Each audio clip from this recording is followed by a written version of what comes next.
You've built your stakeholder map, spent ages getting everyone onto it, and then it isn't helping you implement the change. If you're not using your stakeholder map regularly to make plans and solve problems, you've wasted your time creating it. I'll explain why and what you can do about it in this episode. Welcome back to the Applied Change Management podcast. I'm Rose, and after more than a decade working in change management, I started this podcast to share practical lessons from the programs that I've worked on. One of the things I see quite often is people putting a huge amount of effort into building a stakeholder map because that's what the methodology tells them to do. You identify your stakeholders, work out where they sit in the organisation, whether they're supportive or resistant, put them into a lovely matrix, and then it sits in the project folder. Stakeholder mapping works. The problem is that most methodologies explain what a stakeholder map is and why it's important, but they don't really explain how to build one properly and, even more importantly, how to maintain and use it during implementation. A stakeholder map should help you decide what to do next throughout your whole project. Who do you need to speak to? What do you need to speak to them about? When do you need to engage them? And who needs more support? If it's not helping you answer those questions every week, then it's really not helping you implement change because it's become a document rather than a delivery tool. I'll cover 3 typical mistakes I see and a few ways that you can use your stakeholder map to get you to business as usual faster. The first and biggest mistake I see is that stakeholder maps are built around hierarchy instead of implementation influence. Hierarchy and influence are not the same thing. At the beginning of a project, hierarchy and influence match because senior leaders are incredibly important. They approve the project, they allocate funding, remove barriers, and provide sponsorship. But as you move closer to implementation, the people who influence success start to change.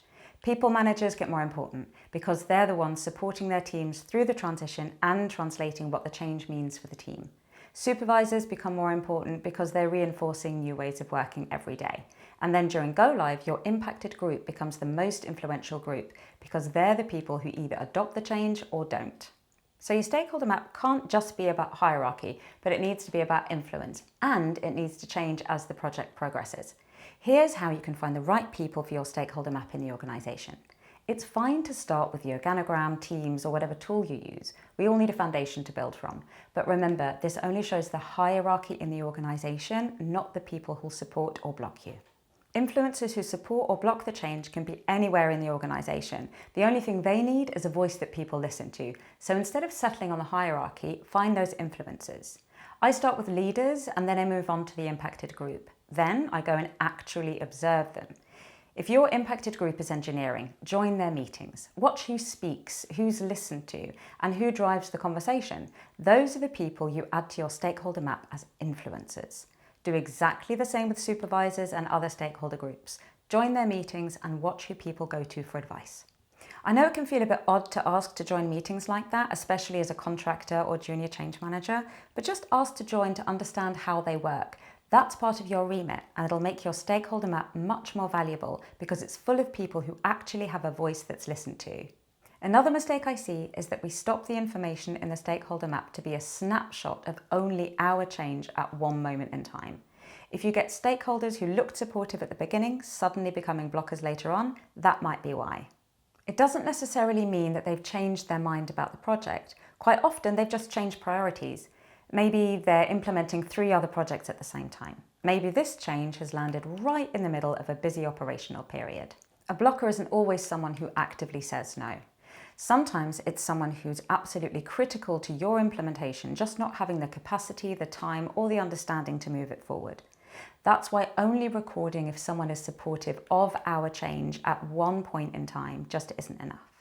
You need to understand what else is happening in their world during the whole time you work with them. What pressures are they under? How do other changes affect them?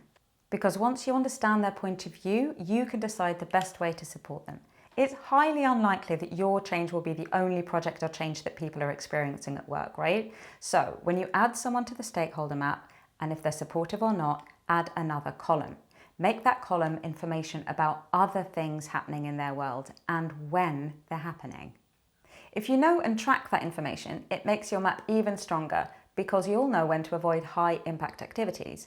And you can share that with a training and project lead, so the training and implementation of your change can happen in a way that doesn't compete with other changes. The other thing I'd really encourage you to do is to stop treating your stakeholder map as something you complete once. It should be a living document. The worst thing you can do is spend ages, and I mean ages, these things take weeks, creating a really good stakeholder map, and then you let it gather virtual dust in the project folder. Then, when something slows down in the implementation, it's not really a useful tool to you. The information you need to pull from it so you can take action just isn't there. It's a big document and it can be quite daunting to keep it up to date, so update it regularly. Some people review it at project milestones, which is better than nothing. But if those milestones are weeks or months apart, you're trying to remember conversations from a long time ago when you get round to adding the information into the map. Personally, I found it much more useful to review it every week. If you're updating it weekly, your conversations with your stakeholders are still fresh in your mind. You can update who needs support, who's influencing implementation, and what else is happening in their world. Because it's being updated regularly, it's a small task rather than a major piece of work every few months. So those are all mistakes I see a lot and how to avoid the issues that they bring. Now I'll move on to how a good, solid and updated stakeholder map can really help you. Now it can't predict resistance with 100% accuracy. It is not a crystal ball, but it can highlight to you the most likely group of people who will need the most support. If a group is highly impacted, there's likely to be some resistance. Or if one group is going through lots of other changes in the organisation, there's likely some resistance coming your way. So the stakeholder map helps you predict and manage behaviours like resistance.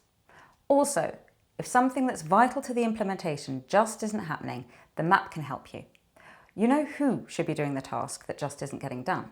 Using your stakeholder map, you can look at where they sit in the organisation, whether they've been supportive or not up until this point, who influences them, and what else is happening in their world. Now you've got somewhere to start the conversation with them. It might be that they've changed their mind about supporting the project, but it could be that they've been too busy taking training for another project, or that their leader or influencer is blocking them from completing the task. Based on the information in your stakeholder map, you can choose the right approach to support that individual and get the implementation moving again. The stakeholder map is a really valuable tool that a lot of the time just simply isn't used properly. When it's used well, it just stops you dropping the ball. It reminds you who your stakeholders are and how to support them, especially if you check it often. So make sure you've got the hierarchy on there, but make sure you know who the real influencers are.